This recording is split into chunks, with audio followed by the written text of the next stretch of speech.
السلام عليكم ورحمة الله وبركاته أصحابتنا كحران جنال كينا حوغاها ميديا سند وناكسن kusoo dhawaada barnaamij aan uga hadli doono waa maxay jabsashada ka socota maalmaha dambe YouTube-ka maxaa u sababa sidee soo uga hortagi karnaa muddooyinkii u dambeeyay waxaa ku soo batay YouTube-ka iyo social media in la kala jabsado la iskana wareega ciwaanada maxaa u sababa waa maxay sadanta ay kala yihiin dadka jabsanaya YouTuberada marka koowaad waa inaan fahanaa waa maxay jabsi ama ka jabsasho YouTube ama Facebook in uu qof ka jabsada YouTube ama Facebook ma sahlana sababtoo ah wax walba waa encrypt ama waa wax la adkeeyay oo laga dhigay wax ilaashan laakiin adiga ayaa sabab u noqon kara in la jabsado Facebook-gaada ama YouTube-kaaga ama dhammaan akoonnada adiga aad leedahay maalmihii u dambeeyay waxaa la jabsaday YouTuberro badan oo Soomaali ah iyo kuwo kale oo ajaanibaba isbuucyo ka hor waxaan jabsigiisa maqalnay Durdur Media Group oo ah channel aad u weyn oo uu hogaamiye u ahaa Xasan Toob isla isbuucan gudihiisa waxaa la jabsaday YouTube u lahaa walaal Asad Xaajiyow horta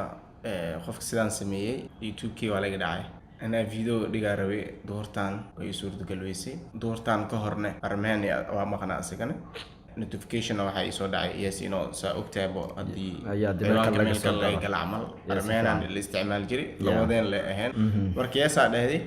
kadibna saa jimka u seexdo waa ay kaga sheekay marka soo noqday inaa video ni soo dhigaa rabay akoonkii dhan khadka kuma jiro walaalka ogaansho waxa uu ka qaylinayay oo maanta uu sheegay in 4 jeer la isku dayay in la jabsado YouTube-kiisa isku dayga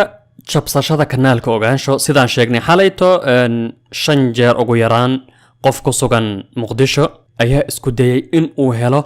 passwordka emailka haddaba YouTube oo la jabsadaa maxay faa'iido keeni kartaa faa'iido waxa ay leedahay oo faa'iido keeni kartaa qofkan waxa uu la wareegayaa YouTube-kaaga waxa uu iska bedelayaa magacaaga waxa uu iska saarayaa dhammaan muuqaaladii adiga aad lahayd kadib waxa uu la baxayaa magac waxa uu ka dhigayaa YouTube asaga uu leeyahay waxa uu haraayo dadkii adiga kugu xirnaa ee subscribe-ka u saarnaa halkaas ayuu YouTube-kiisu ku noqonayaa isla just YouTube weyn tusaale ahaan YouTube-kaaga 3 sano 4 sano aad haysay oo gacanta ku haysay adiga aad maal gelinaysay oo dhisaysay ugu yaraan ay kugu xirnaayeen dad ku dhow 200,000 oo qof markii la jabsaday ee laga saaray fiidiyowyadii 200,000 oo qof lagama saarayo YouTube-ki ee 200,000 oo qof waa ay ku xirnaan doonaan channel-kaaga haddii aysan ayaga kala laabanin oo aysan dib uga noqonin kadib YouTube-kaas waa uu sii shaqayn doonaa oo ay sii isticmaali doonaan dadka magacayna ka bedelan doonaan halkaas ayayna horumar kale ka sii samayn doonaan maxaa u sababa in la jabsado YouTuberada waxa u sababa waxay soo marayaan wajiyo badan tusaale ahaan in ay ku soo diraan messages kooga dhigayaan in ay ku soo direen qolada YouTube-ka tusaale ahaan ay ku leeyihiin YouTube-kaaga ciladan ku aragnay ee soo dir password-kaada masaayeel ama inay ku dhahaan tusaale ahaan walaal waxaan ku haynaa hadiyado iyo waxyaabo la mid ah ee fadlan meelan kugu soo hagaajino sheeg ama linkiyo virus wata ay ku soo dirayaan horay waan u naqaanay linkiyada viruska markii aan joognay Facebook-ga sanadii 2017 iyo 16 aad ay u kacsanaa in la kala jabsado Facebook-ga la iskana wareego sidaas oo kale hadda waxay keeneen waji kale oo aad tuugnimo oo ay ku jabsanayaan Facebook-ka uga dhigayaan ayaga oo soo maraya Google ama YouTube qaybta Google ee u qaabilsan haddaba sideen uga hortagi karnaa in la jabsado YouTube-keena way fududahay midda ayada ah nimanka wax jabsadaahi sir ay ayaga banaanka kala imaanayaan wax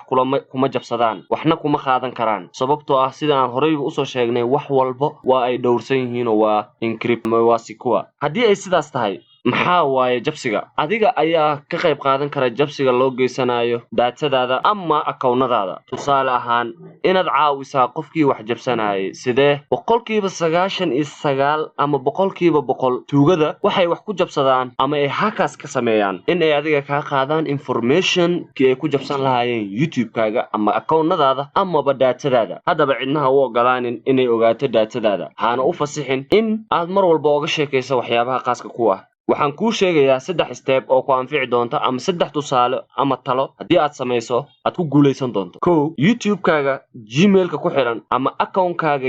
YouTube-ka Gmail-ka ku xiran ha ka dhigin public ha ku ahaado mid adiga qaas ku ah macnaha tusaale ahaan oo kaleeto fariimaha midka lagu soo diraayo ha noqdeeno midka adiga khaaska ku ah ee yuusan noqonin midka YouTube-kaaga ku xiran u samee YouTube-kaaga Gmail gooni oo qaas u ah labo markii aad joogto meelaha public ah ee cafeteria-ga ama meelaha laga galo qadadka public ah fadlan ha ka gelin kombiyuutarada meesha yaala ama mobilada yaala ama daatadaas markii aad isticmaalaysid kombiyuutarkaaga ku gal waxa loo yaqaano incognito history-ga aad ku reebto kombiyuutarkaaga waa information kale oo fududeyn karo in la jabsado YouTube-kaaga tusaale haddii aad kombiyuutarkaaga ka gashay Facebook-gaaga ama YouTube-kaaga aadna ku gelin cognito ama si qaab dhuumashaal ah, historiga ayaan dib ugu laaban doonaa, waxa aan soo celin doonaa ama soo retrieve garayn doonaa datadaadii adiga aad lahayd aniga oon u baahnayn password iyo Gmail iyo wax la mid ah, si automatically ay igu soo laaban doontaa. tan saddexaad ahna tan ugu muhiimsan, message walba oo lagu soo diro ama fariin walba oo lagu soo diro adiga oonan akhrinin ama aan iska hubinin ha furin. haddii YouTube-kaaga uu qof kula maamulayo, YouTube waxa uu leeyahay wax la yiraahdo membership ama saaxiibka, si automatically inuu Gmail-kiisa iyo kan YouTube-ka la iskugu xiro oo aad wada isticmaashaan si hal mar ah. fadlan sir walba oo adiga aad leedahay waxay ku fiican tahay inay ahaataa mid adiga ku qaasa. sirtuna haddii ayba laba qof gaarto ma ahan taasi sir. YouTube-kaaga waa halkii aad mustaqbal ka raadin lahayd. fadlan ilaasho YouTube-kaaga adiga oo mar walba aanan iskala daadinaynin. waxaan ii rajaynayaa YouTube-leyda dhammaan guul. mahadsanidin. assalaamu calaykum waraxmatullaahi wabarakaatu.